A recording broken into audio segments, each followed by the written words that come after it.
Yo, what's going on? Mike from Mike Talk Sports. Chase Claypool recently said in an interview that he thinks he's one of the 5 best receivers in the NFL. And honestly, I'm not one to give an athlete shit for having that mentality. I don't think it's necessarily a bad thing. But without further ado, let's look at Chase Claypool and analyze and answer the question, how good can Chase Claypool be in 2023 with this Bears offense? So Chase Claypool, of course, was the second-round pick by the Pittsburgh Steelers in 2020 after having a phenomenal true senior season with Notre Dame, putting up 1,037 yards and 13 total touchdowns. His physical talent looked really special at Notre Dame, and this was confirmed in the offseason leading up to the NFL draft as he really wowed scouts and moved up the draft boards with his NFL Combine performance. Not only did he measure in at a towering 6'4", but he measured in at 238 pounds, which is extremely solid with that size combination.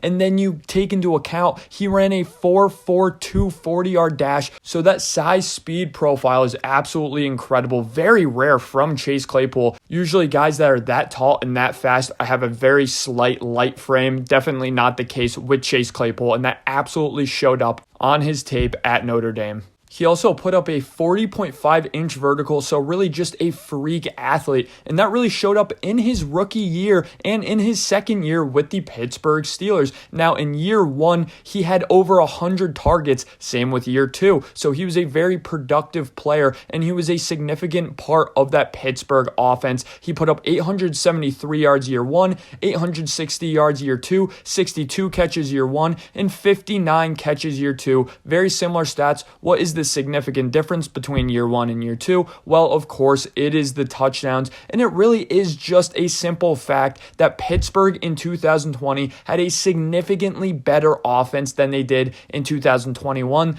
Thus, Chase Claypool just had a significantly less amount of opportunities, especially in the red zones where he excels at that back shoulder throw or that fade route. He really just did not get an opportunity to do that in year 2 or really in year 3, but in year 1, he had 11 total touchdowns, 9 receiving touchdowns, and 2 rushing touchdowns. Chase Claypool is actually agile enough to actually get some carries within an offense, which he's done every single year in the NFL. And of course, in year 2, he only had 2 touchdowns. So last year with the Pittsburgh Steelers, he of course played 8 games, and they ended up trading him basically at the trade deadline. Prior to that, he had put up 32 catches, 311 yards, and 1 touchdown. And then in 7 games with the Bears, he really wasn't a major part of their offense. They really struggled to get him going and get him acclimated to the system. He only had 14 catches for 140 yards and 0 touchdowns. And doing research for this video, it absolutely blew my mind how 50-50 split the media and journalists were on this trade. So many journalists absolutely ripping the Pittsburgh Steelers for this trade, saying it was a horrible trade for the Steelers, and so many journalists saying this was an atrocious trade for the Bears. I'm going to be giving my thoughts on the trade at the end of this video, but for now, it is very interesting to note that this was a very controversial trade for both sides. Now, the Steelers ended up getting a second-round pick, but this is more or less a first-round pick, as this pick was the 32nd pick in the NFL draft this season. The thing is, with Chase Claypool, he just was not a good schematic fit with Kenny Pickett. Chase Claypool performs best when he has those see-ball, hit-ball quarterbacks, such as Ben Roethlisberger, Dak Prescott, Jimmy Garoppolo. The type of quarterback that has a really nice pre-snap processor. They have a pretty simplistic post-snap processor in the sense that they're going to take an extremely quick 3-step drop from the shotgun. They are going to go through their progressions extremely fast, and the second they hit the back foot on their last hitch in their 3-step drop, they're going to throw up the ball. So Chase Claypool is going to get a very quick opportunity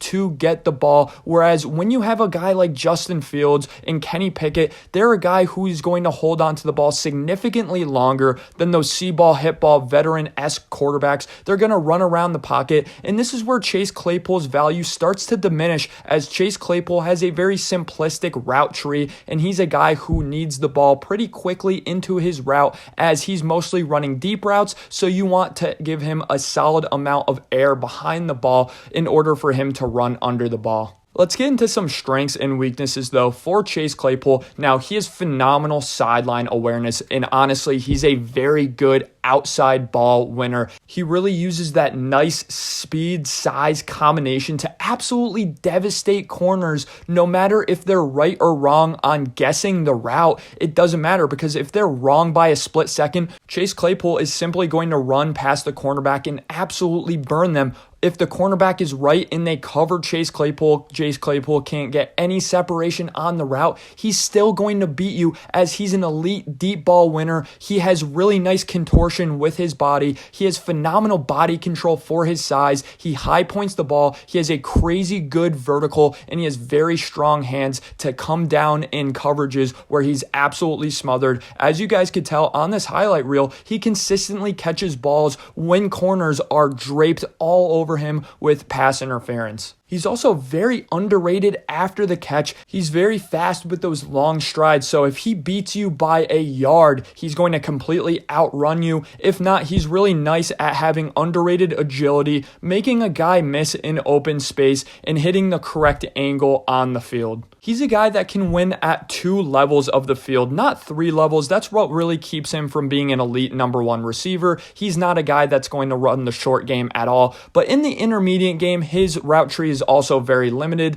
The only things he really does over the intermediate part of the field is those really nice dig routes over the middle. He loves banging over the middle. He's not afraid to absorb a huge hit from a linebacker. That's kind of a rare tight end trait that Chase Claypool does have. But other than that, he really does like the deeper route concepts, the go balls, the fades, the posts. But he can occasionally, sometimes in the red zone and sometimes in the outer parts of the field when there's a lot of field to be given. He does like running those really nice slants. Kind of reminds me of Demaryius Thomas on the slant routes. I genuinely think it was a good trade for both sides. He just did not fit in Pittsburgh anymore. There was some character and personality concerns with Chase Claypool. He really just did not fit the Pittsburgh aura anymore. Neither did Juju Smith-Schuster. Not only that, but there was too many mouths to feed and not enough ball to go around in Pittsburgh. Whereas for the Bears, I really liked the trade for the Bears. I think it was outright criminal that the Bears went into rookie year and sophomore year with Justin Fields with absolutely zero weapons. They needed to make a move because they finally realized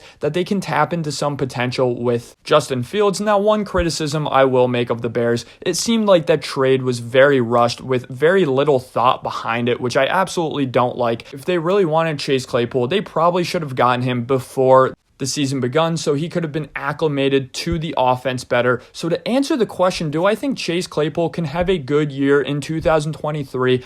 I'm a big believer in his skill set. I mean, you guys are watching these highlights. He's absolutely phenomenal for 4 to 6 targets a game, 4 to 5 catches a game. He's not a number 1, but he's a damn good number 2 right alongside DJ Moore. Then you do have Mooney in the slot. So I secretly really like this Bears receiving core. It really is all about Justin Fields. I think Justin Fields has an elite arm. If a few times a game he can make a simple read of looking off the safety and having one-on-one coverage with Chase Claypool, all it comes down to at that point is Justin Fields putting his trust into Chase Claypool. If I had to give an official prediction for his stat line, I think he puts up 850 yards on 6 touchdowns this season. Thanks for listening, guys. Let me know what your thoughts are on Chase Claypool, and is he underrated or overrated?